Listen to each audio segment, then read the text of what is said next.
नाज़रीन, पाकिस्तान की इत्तेहादी सियासत के एक ऐसे मामले पर जिसने एक बार फिर वफाक और सिंध के ताल्लुकात, कराची के इख्तियारात और सियासी वादों पर कई सवालात खड़े कर दिए हैं। एमक्यूएम पाकिस्तान ने वफाकी हुकूमत को वाज़ेह वार्निंग दी है कि अगर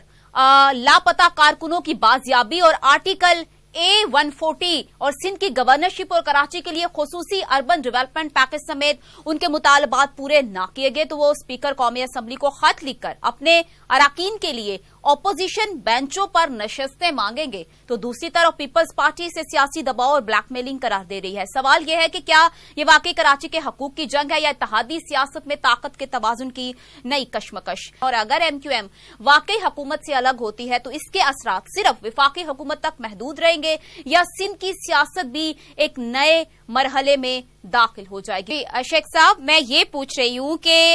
एमक्यूएम के ये जो मुतालबात अभी हमारे सामने आए हैं, आपने देखा कि फारूक सत्तार साहब ने ये कहा कि जो उनके लापता साथी है गवर्नरशिप से रिलेटेड जितने भी मुतालबात हैं वो मंजूर किए जाएं। तो ये क्या ये मुतालबात नए हैं या इससे पहले भी ये वही चीजें हैं जो बार बार रिपीट की जाती हैं, जो हर इत्तेहादी हुकूमत में ये चीजें दोहराई जाती हैं? देखें, इसमें एक तो ये है कि जो भी कराची के हवाले से बात होती है, कराची इस वक्त तबाही के दाने पे खड़ा है और कराची के जो मामलात हैं, आपको पता है कि इस वक्त बदतरीन अवामी मसाइल का शिकार है कराची। और अगर इसमें जो भी इस वक्त जो भी रिप्रेजेंट कर रहा है इस वक्त पार्लियामेंट के अंदर जो भी है, आपको जैसे कि पता है कि सारे फॉर्म 47 की वजह से आज पहुंचे हुए हैं, कोई मैंडेट अवामी मैंडेट है ही नहीं इसके। और इसमें जो है जो इस वक्त सफर कर रही है वो अवाम, पाकिस्तान की अवाम, कराची की अवाम खास तौर पे, क्योंकि आपको पता है कि यहाँ अगर फर्ज करें कि जो इंफ्रास्ट्रक्चर की पोजीशन है वो बदतरीन पोजीशन है, आपकी बुनियादी सहूलतें आपके पास नहीं है, ना पानी है, ना बिजली है, ना गैस है। तो इसमें हम जो रह रहे हैं इतनी मुश्किलात हैं कि आपको बयान से बाहर है। फिर उसके बाद आपको पता है कि हर नए दिन एक नए टैक्सेस की वजह से एक महंगाई का अजाब लोगों पे आया हुआ है। अब इसमें अगर जो भी पार्टी इस वक्त मौजूद है, अगर जिस तरह आपने बात की डॉक्टर फारूक सत्तार की या दीगर लोगों की या दीगर अब पार्टी और भी हैं, पाकिस्तान पीपल्स पार्टी भी पार्लियामेंट में मौजूद है, पाकिस्तान मुस्लिम लीग नवाज भी मौजूद है, इनका फर्ज बनता है कि जो जैसे भी अगर ये आए, जिस तरह से भी आए वो सबको पता है, लेकिन कम से कम पार्लियामेंट के अंदर अगर मौजूद हैं तो उनका काम ये है कि आप अवामी मसाइल की तरफ तवज्जो दें और अवाम के मसाइल को हल करें, उनको और उनके हल के लिए उन पे तेलिस पे उनके जो है मसाइल हल की जाए, उसके लिए कानून साजी होनी चाहिए। अब आपको पता है कि जैसे पाकिस्तान के अंदर इस वक्त पूरे पाकिस्तान की जो पोजीशन है आपके सामने है, पाकिस्तान में जो एक सियासी और माशी बहरान आया हुआ है उसमें मुल्क इस वक्त चल नहीं रहा है। मुल्क बेसिकली इस वक्त जो है वो सरवाइव कर रहा है। उसको निकालने के लिए हम ये समझते हैं अवाम पाकिस्तान बेसिकली, देखें हमारे पास वो एक्सपर्टीज हैं और बहुत ज़्यादा तजुर्बेकार लोग हैं जो कि माजी में उन्होंने एक अच्छा किरदार अदा किया है। उनके नाम पाक साफ हैं, किसी भी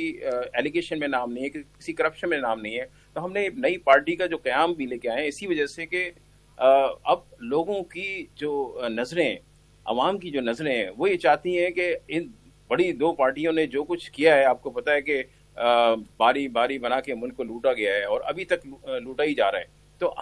कोई काम नहीं हो रहा अवाम के लिए। तो हमने भी कोशिश की है कि किसी तरीके से जो है हम कोशिश करके ये कर रहे हैं कि ऐसे लोगों को जमा करें कि जिनकी एक्सपर्टीज है, जो कॉम्पिटेंट हैं, जो कॉम्पिटेंसी है उनकी काम करने की। देखें, आज अगर फर्ज करें कि पाकिस्तान जो है खारजा पॉलिसी में एक कामयाबी का किरदार हुआ, कामयाबी किस वजह से हासिल हुई है वो यकीनन आपको ही पता है कि इस वक्त जो है जो पाक फौज के सरबराह हैं फील्ड मार्शल आसिम मुनीर, उनका सारा किरदार है कि जिसमें उन्होंने एक मार्क हक जो है वो भी उन्होंने विन किया। उसके बाद जो है वो जंग जीतने के बाद पाक भारत की, और उसके बाद जो है एक सालिसी का किरदार अदा किया जा रहा है अमेरिका और ईरान के दरमियान। तो उनका एक किरदार है और वो सारी चीज़ें हो रही हैं। उससे पाकिस्तान को ज़रूर प्रोजेक्शन मिल रही है, लेकिन पाकिस्तान को उस प्रोजेक्शन के समरात पाकिस्तानी अवाम को नहीं मिल रहे। तो हम ये समझते हैं कि अब वक्त आ गया है कि अब एक मार्क का हक हम यहाँ पे करप्शन के खिलाफ करें, एक मार्क का हक वो करें जिसमें तालीम का निज़ाम सही हो सके, एक मार्क का हक हम सेहत के लिए भी कर लें, एक मार्क का हक जो है हम जो इंफ्रास्ट्रक्चर और मईशत के लिए हमने करना है। क्योंकि देखें लोग बहुत परेशान हैं, अवाम बहुत परेशान है। यानी कि इस वक्त जो नौजवान हैं हमारे, वो जो नौजवान है वो ऑलरेडी बहुत सारे लोग मुल्क से बाहर जा चुके हैं, लेकिन जिन लोगों के पास जो कैपेसिटी नहीं है, जिन लोगों के पास उनके वो हालात नहीं है, वरना तो ये समझ लें कि इस वक्त अगर फर्ज करेंगे देखा जाए पाकिस्तान के अंदर कि पाकिस्तान का जो ब्रेन ड्रेन हो चुका है। अब हमारे पास जो लोग बचे, जो लोग हैं, कम से कम उनके रोजगार के मौके होने चाहिए। हम एक तरफ जो है पॉलिसीज बनाते हैं, अभी भी आपने देखा होगा कि जो बजट के अंदर जो मामलात हैं, जो बेनज़ीर इनकम सपोर्ट प्रोग्राम है, वो तकरीबन 840 अरब या 850 अरब तक दे दिया है उन्होंने, और सिर्फ एजुकेशन जो है हमारे पास वो 40 अरब से कम है, यानी 40 अरब से कम है। आप ये बताएं कि पाकिस्तान के अंदर क्या हम ये लोगों को बेकारी बनाना चाहते हैं? क्या इससे हम कोई इंडस्ट्रीज कायम नहीं कर सकते? बड़े बड़े यहाँ पे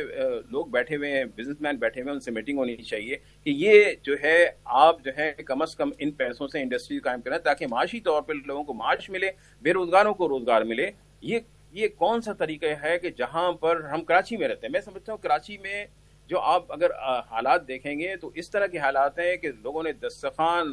बेइंतहा जो है वो सैलानी और जेडीसी और दीगर लोगों ने वो खोले हुए हैं। तो ये मैं समझता हूँ कि इससे ज्यादा अच्छा ये है कि हम लोगों को रोजगार के मौके फराहम करें, लोगों को काम पर लगाएं, ताकि और मुल्कों की तरह हमारा मुल्क भी